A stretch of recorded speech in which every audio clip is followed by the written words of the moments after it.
Hey, this is Mike Lindsay from Vital MX. We're here at KTM's headquarters today in Marietta, California, and we're talking to Casey Lytle, who is the operations manager for the testing R&D department here at KTM USA. That's correct. And you've probably spent more time with this than anyone, at least that we're going to be able to talk to. As a lot of you might saw this morning, we now have the 2018 KTM 450 SXF Factory Edition. Even though you guys have been doing these for quite a few years, this is around that every few years when it's a little extra special. It's a little more new per se. So let's go over it from just the start grounding point up. What is really different between last year's bike and this? So major changes is the head. The head's 15 millimeters shorter. They saved some weight out of the head. I think a little over a pound. There's a new Panko gearbox in the bike. The front triple clamp is the upper triple clamp is new. They went to a little different shape. Gives it a better feeling. We have some new hardware in the forks. On the rebound side of the air, they reduced the rebound volume by 50%. There's a new mid-valve piston, new supplier. There's a revised setting to match the new chassis. New chassis is got some different gusseting now. There's a different. They changed the way the torsional stiffness was, increased it by around 10%. Moving back with all the electronics now is in the airbox. The condenser, I think, was up front before, as well as the regulator. The regulator is now in the airbox. They lengthened the swing arm slot by 5 millimeters, so you're able to adjust farther back. Revised shock setting. There's also a new updated piston in the shock. And then, of course, just from the visual side, we're dealing with all new bodywork now. Yep. A lot of people may have realized you guys raced basically this bike at Monster Cup, which might skew a few people's opinions on thinking, oh, it's just really a minor update, considering people think the old bodywork fit. Realistically, talking to the team today, it sounds like they actually had to modify a lot of things to make that happen, because this bike has a different fuel tank, completely different subframe. The main frame is actually quite a bit different in a few key locations, correct? Yep. The bodywork, especially up in this area, up around where your knees contact, they definitely spent some time, revising how you contact the bike, and actually is a lot better up around the shrouds area when you get your legs out. They worked on the seat for some. They've lowered the radiators by 12 millimeters. They've also changed the angle, right? Yeah, I believe they slightly changed the angle on the radiators. Now, the actual chassis was interesting listening to Tom talk. So I think a lot of people may have noticed just from some of the media guys' comments when we've done the shootout and a lot of bike testing on these. We've been commenting a lot about the great balance that the KTM has right now with the chassis, and notably how everybody keeps saying the Chromalite, oh, it's so comfortable, it adds a certain amount of comfort.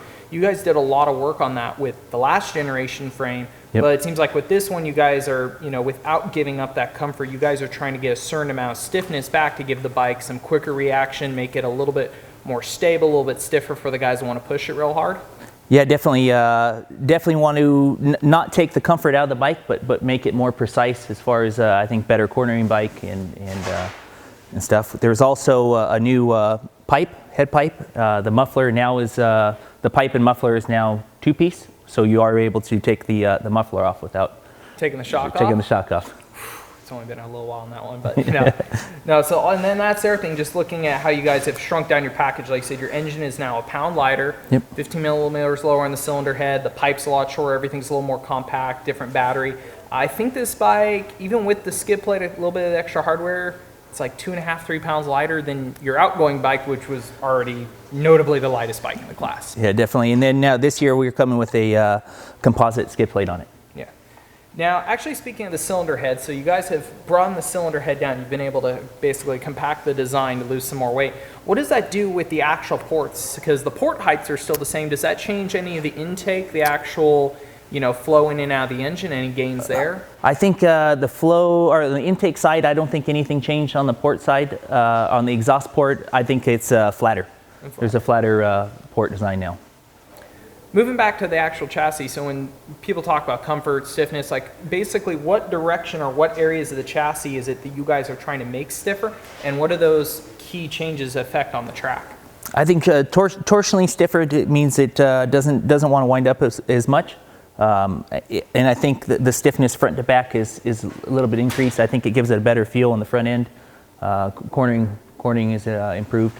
Have more of a planted feel, basically. Yep. More rider feedback. You've got a little bit more of a, I don't want to say ridge in a bad way, but it's able to plant the front more. There's a little less front to rear flex, so the bike isn't twisting, the front end isn't twisting in as much towards itself. Yeah, basically. that's correct. And then the longer swing arm was interesting here because it sounds like that's something the race team was asking for some of their pros. Some of the guys for outdoors sound like wanted to set up the bike a little bit longer. Yeah, depending on the gearing they run, they try to maybe lengthen a little bit for stability. Now it's an option. Comes still standard with the same gearing, but you are able to adjust it further now. Now, it was just 3 years ago that KTM went through their last major overhaul with the 450 SXF. How long has this been in the work, this bike here, and how long have you guys here in the U.S. been able to play with it?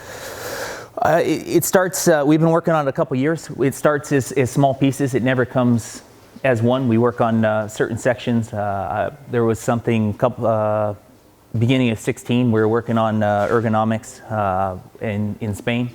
So it kind of, let's say in the last 6 months or 8 months is when everything kind of comes together as one. But over the past couple of years, we've been working on different pieces, and then they bring it together as one. Now, the actual testing side I find a little bit interesting because I know everybody hears the KTM slogan, "Ready to race." There's people even in the pits, other teams or OEs always joke about KTM's a company that builds race bikes that bring them to production instead of really their way around. I think one of the best ways to show that, I know I got to see a little bit of a sneak peek of this bike. You guys were riding this on Supercross.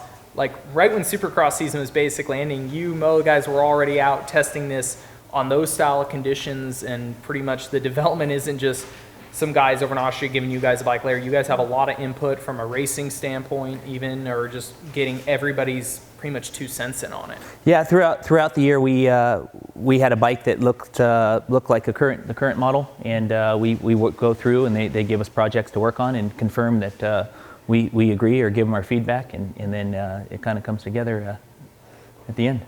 We spend a lot of time doing suspension and trying different chassis stuff and to make sure everything's good over here. So I guess the last question would come up for somebody that maybe owns one of the current generation KTMs. As you've spent time on this, if somebody really wants to know basically if somebody were to jump on this when this bike comes out, if they go on by it, what do you think is the biggest thing they're going to notice, or the first thing that's going to stand out to them? The forks, I mean, there's a few things. The forks improved. The motor has a better power curve. It's got a nicer power curve, and I think overall it's just another step better.